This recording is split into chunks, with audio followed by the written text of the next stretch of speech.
ladies and gentlemen of all ages, boys and girls. Thank you for tuning in to yet another episode of Angry Meat Production. We appreciate you coming in and letting us be a part of your lives week in and week out.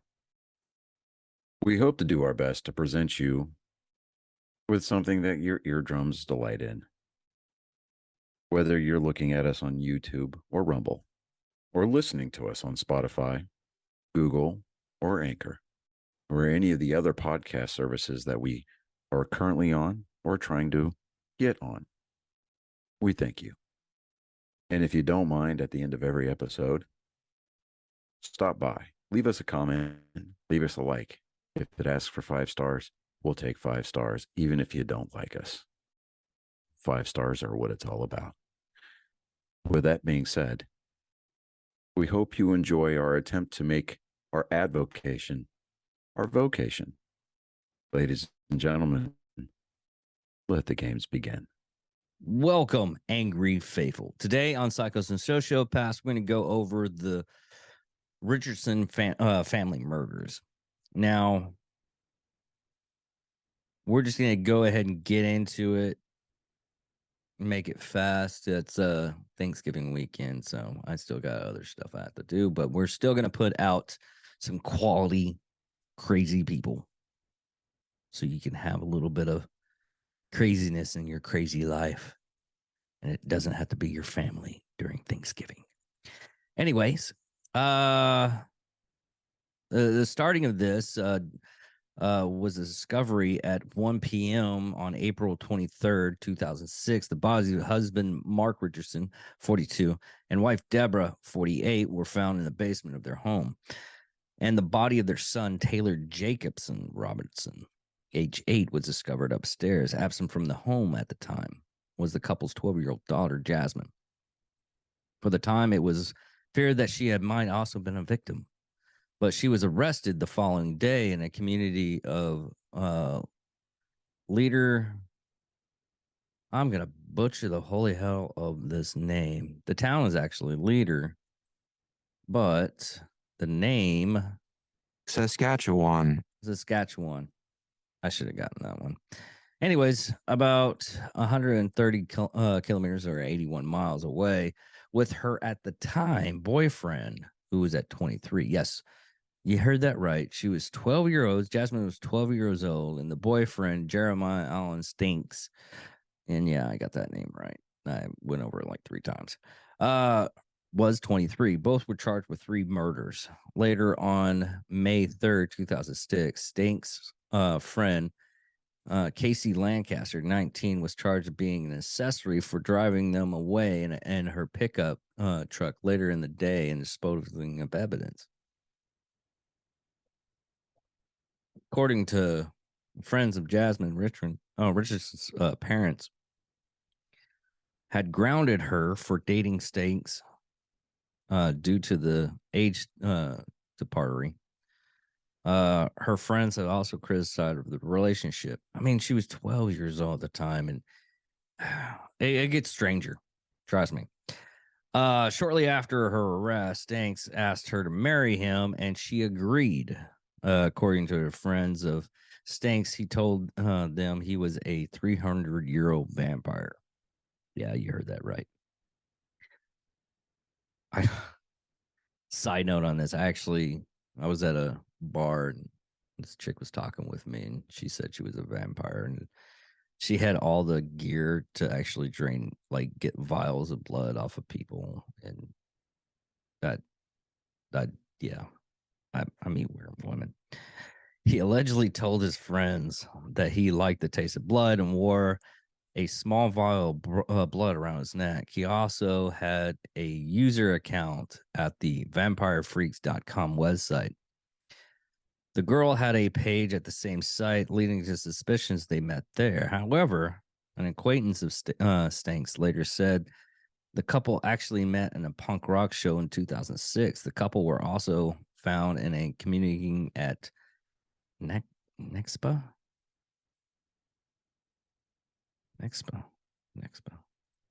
Neoxopia. Neoxopia, a popular website for young Canadians. Various messages then sent to each other were available to the public before the account was removed by the staff of Nixopia. Richardson's user page, under the name Runaway Devil, falsely said that she was 15 and ended up with the text, "Welcome to my tragic end." Just hours prior to committing the murders, Stanks and some of his friends reportedly watched the 1994 film Natural Born Killers about a young couple who got on a violent killing spree. Yeah, I remember that. That was actually a good movie.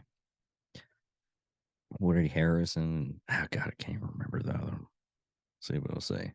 Woody Harrelson, Juliette Lewis, and Robert Downey Jr. and Tommy Lee Jones and Tom Sizemore. So, I'd take a look at that movie. That was actually a good movie.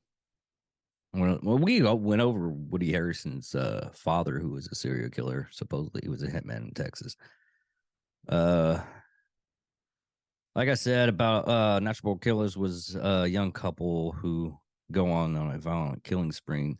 Stanks told his friends that he and his girlfriend should go about their plan in a similar manner, but without sparing her little brother. Stanks also said that an undercover officer, you ever watched the movie Stanks also said to an undercover officer, "You ever watched the movie Natural Born Killers? I think that's the best love story of all time." Here's the legal outcome under the Youth Criminal Act, Justice Act. Richardson's name could no longer be published in Canada after she became a suspect. Under the same act, 12 is the youngest age at which a person can be charged with a crime. Really? Huh. Convicts who were under 14 of age at the time they committed a crime cannot be sentenced as an adult or be given more than 10 years sentence. Oh, that's the reason why she only got 10 years. Okay. On July 9, 2007, Richardson, who had turned 13, was found guilty of 3 counts of first-degree murder in the killings. She is believed to be the youngest person ever to be convicted of multiple murders in Canada. On November 8th in 2007, she was sentenced to the maximum allowed under the law for someone her age, 10 years imprisonment.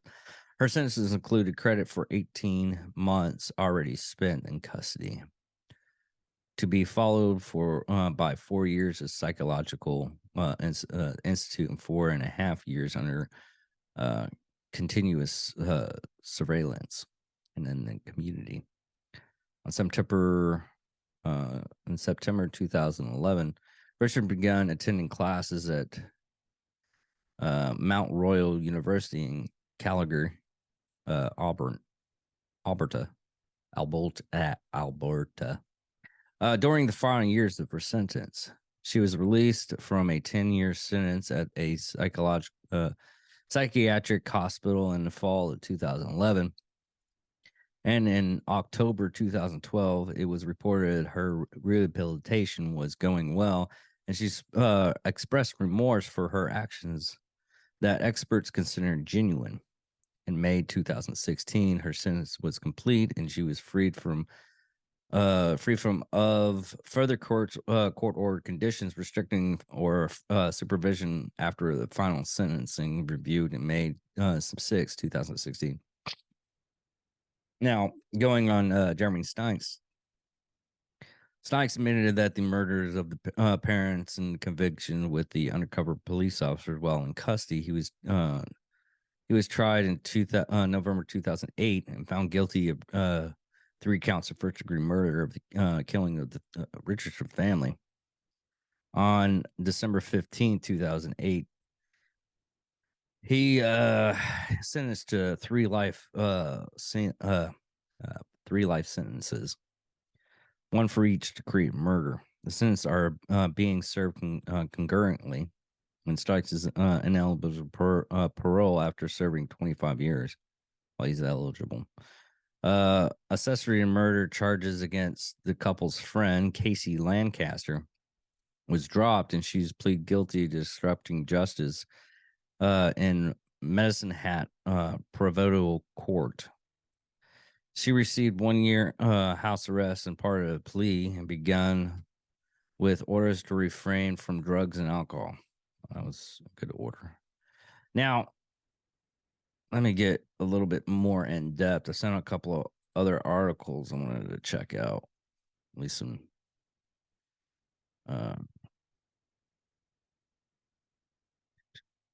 It's going to take me a second, folks. I'm sorry I didn't have all this stuff pulled up.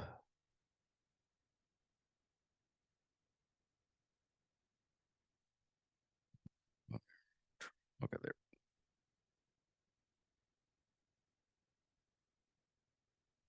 I'll give you my. There we go. Found it. Should have had it. These people are weird.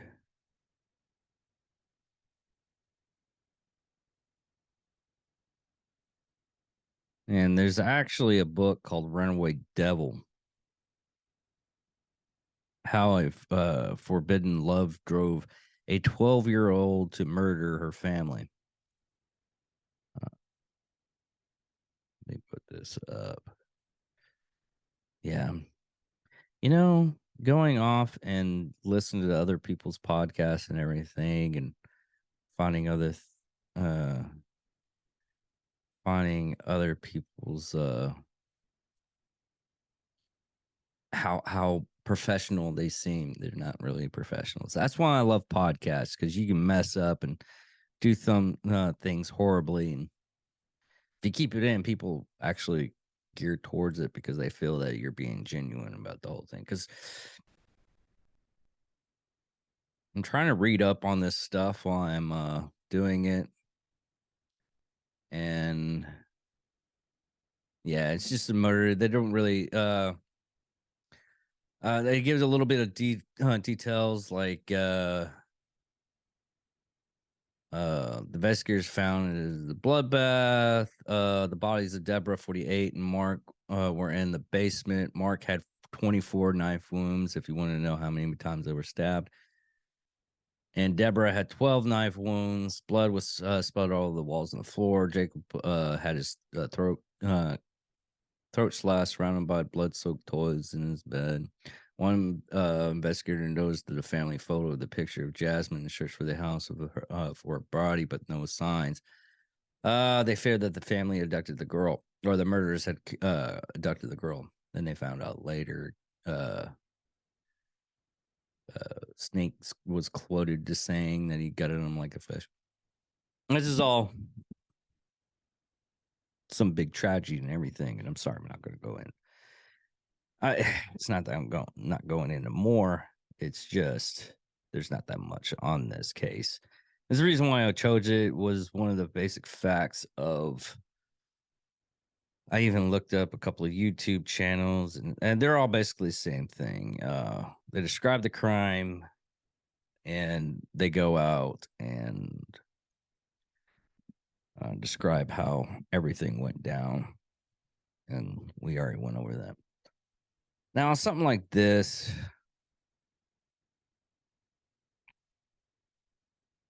kids are real. I'm dealing with a 16-year-old, but she doesn't have any kind of murder factor, so we're good on that. But I don't know if it's the parents' fault. I really don't think it's the parents' fault on this one. They were trying to get her away from the basically what you call it, the pedophile. He's trying to get her away from the pedophile. A lot of places you can convict them. You can make sure it's what is it? Not court order, restraining order. There we go. I figured out words today. But you can do a court order that pushes the guy away, but it just seems like she was determined she would, I'm guessing, no, like real thought out and everything is the family didn't really have a good tabs on the daughter, or they could have. Can't really ask them questions because they were murdered. The whole family was murdered. Probably can ask the friends, see if they heard anything, but we don't have anything on that. But it's really sad that persuasion on a child, and yes, she was a child. All the weird stuff that Jeremy, sorry, or Jeremiah, don't really care about. I'm giving his name right because he was a piece of shit. Was legitimately crazy, and he brought that craziness onto Jasmine. And that's what happened on this one. I want to say it happened the same way. Jasmine.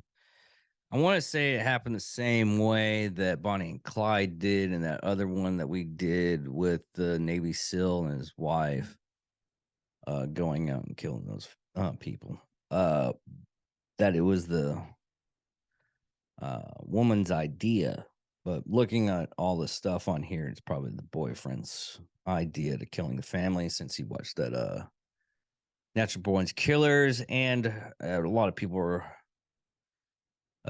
use that as a reference. This is the reason why I did this, because of Natural Born Killers.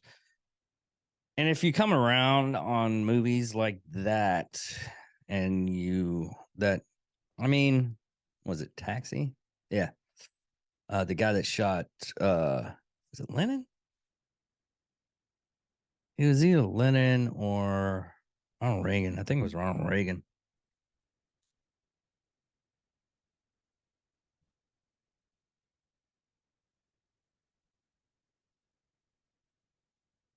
There we go. I think it was Ronald Reagan that he was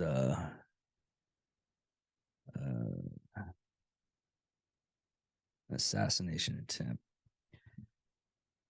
which was really strange. I think the guy had watched Taxi.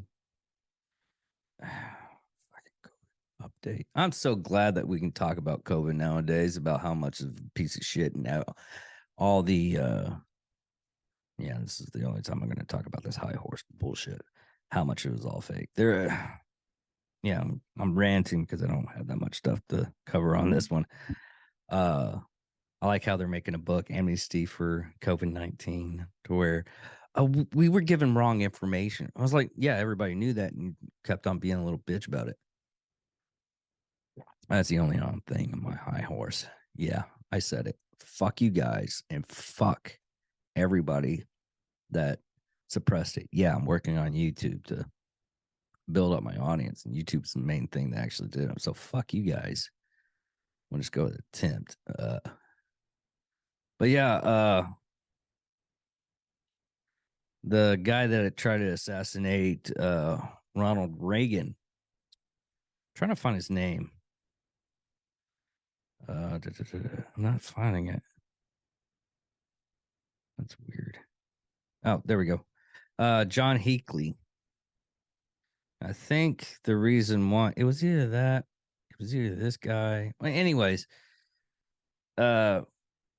he had a thing for the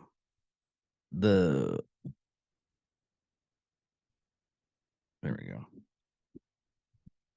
I don't think it was, but he had a thing for Jodie Foster, and the whole thing was she was in the movie, she was a 12-year-old hooker, blah blah blah, and Travis Bickle, Robert De Niro's character, had his own demons, and he had to protect the Iris. But the whole thing is John Hinckley thought he needed to protect Jodie Foster, and that's the whole reason why the suicide attempt of Ronald Reagan happened, or is it Lennon? Either way, the guy was fucking nuts. I'm curious now. Let me get his name real quick because I think I'm right. I'm not really sure. Johnny was on. You could tell me. I think that was the whole reason why.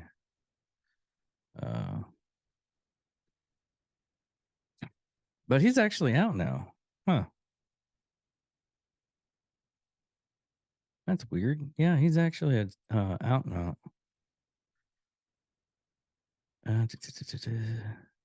Yeah. I was right. He wanted to impress Jodie Foster, with who had a obsessive fixation on. And he was found not guilty by reason of insanity. Go figure. But yeah, a lot of people use movies as a and this is sad, use movies as a criteria of how they do what they do, which is really sad. Like this case, it was natural born killers. A lot of killers have used natural born killers as a oh, this is the reason why I did it, because I thought natural born killers is great. Am I really just coming up to the fact that I've done stuff like that? Yeah, I used to wear a trench coat, and after the whole Columbine High thing, I stopped wearing trench coats. But that's a story for another day. It was just the kids do crazy stuff after we watch like really cool movies that we think were very interesting, and that just goes into the fact. But going about this, I think that it was the boyfriend on this that ended up killing and destroying this whole family. It's really sad that he convinced the daughter, and I'm going with convinced daughter, not that she's like totally safe, because a lot of the interviews, oh my god, a lot of the interviews that was online with her, she's just it's like she's really out of it. I'm hoping she got the help she needs and she's a little bit better person now, but this is just a sad case. But anyways, everybody, thank you for listening. Thank you for watching.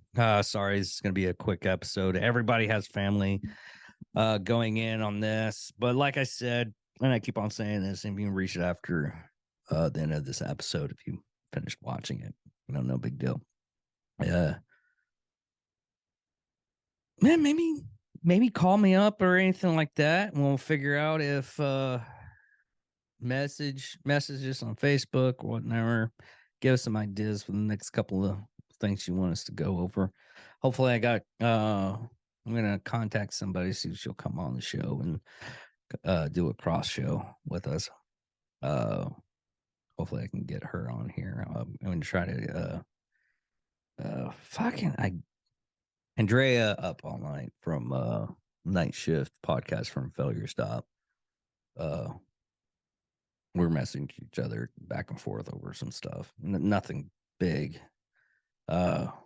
Is one of the main thing I wanted to thought it was a interesting thing that I messaged her about, and it was a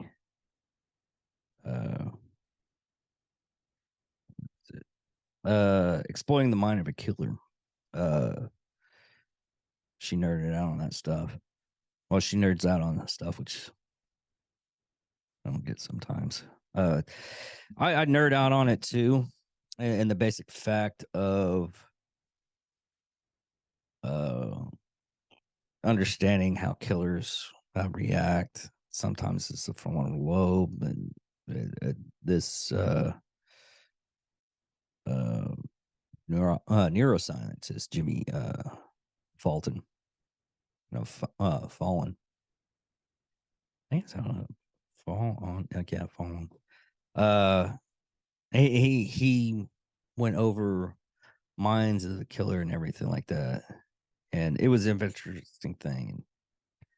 Uh, hopefully we can collab on stuff. I like to get other people's opinions on the killers and everything. I mean, I had Tansy, that's part of her show too, and he gave the how a murder scene is processed by the cops area, and how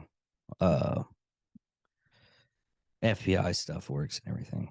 So sorry for having this really short, people.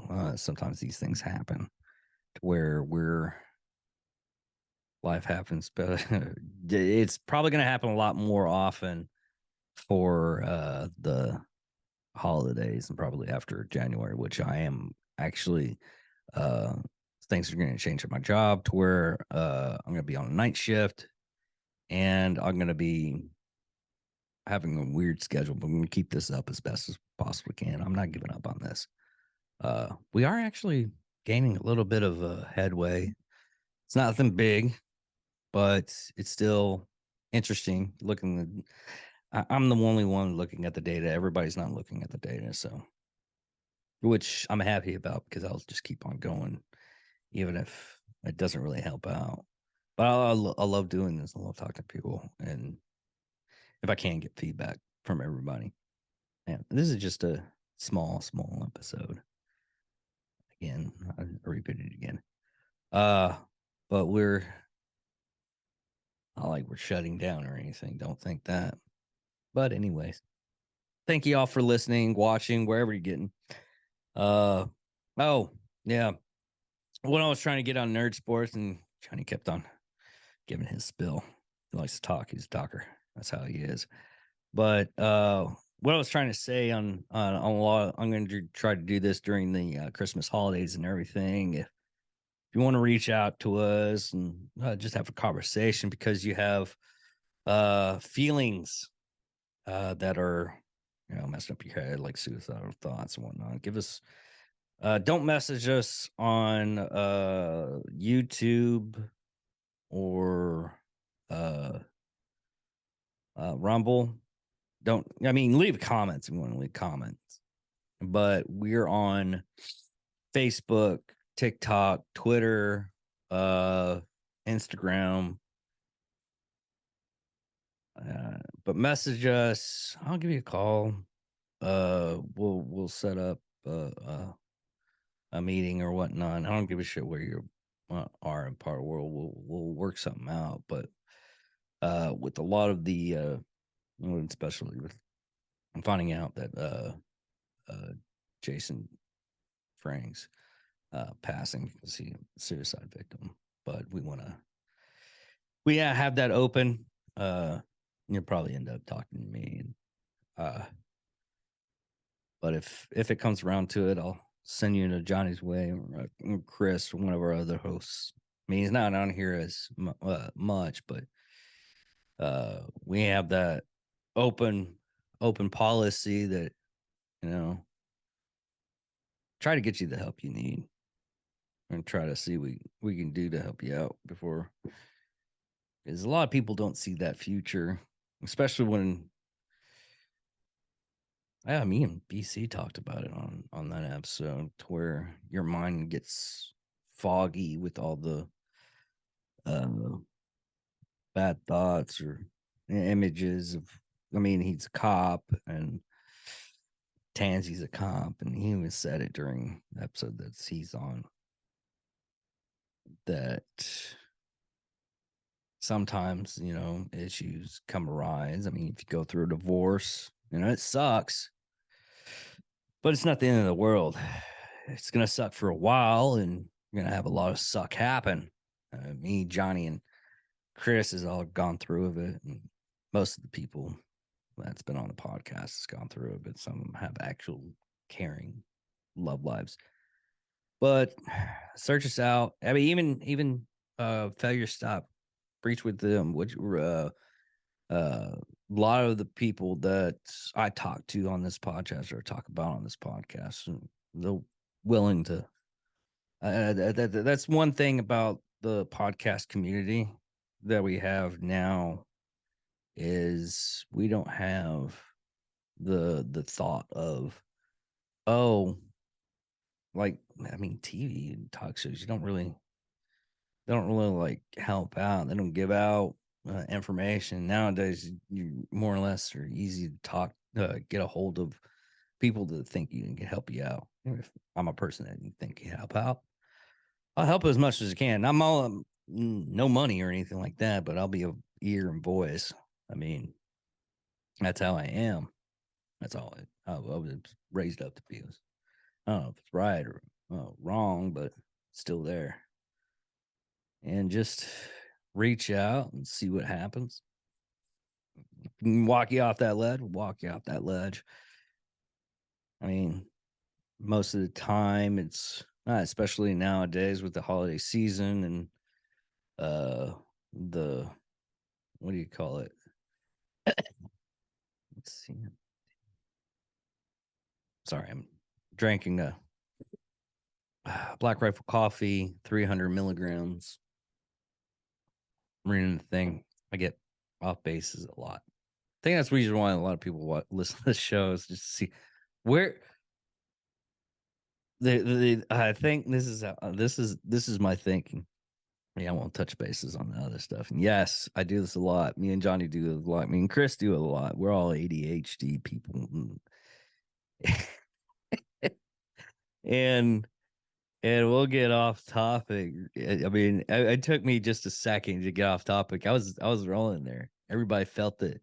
I was like, everybody's like listening. I was like, when is he gonna get back to the stuff that he was talking about like 5 seconds ago? Probably never. Never know. If I don't have anybody here keeping me on track, it was probably never gonna happen. Uncle said, I need to go. Okay. Yeah. Oh God. Oh, we're the worst ones to do this shit.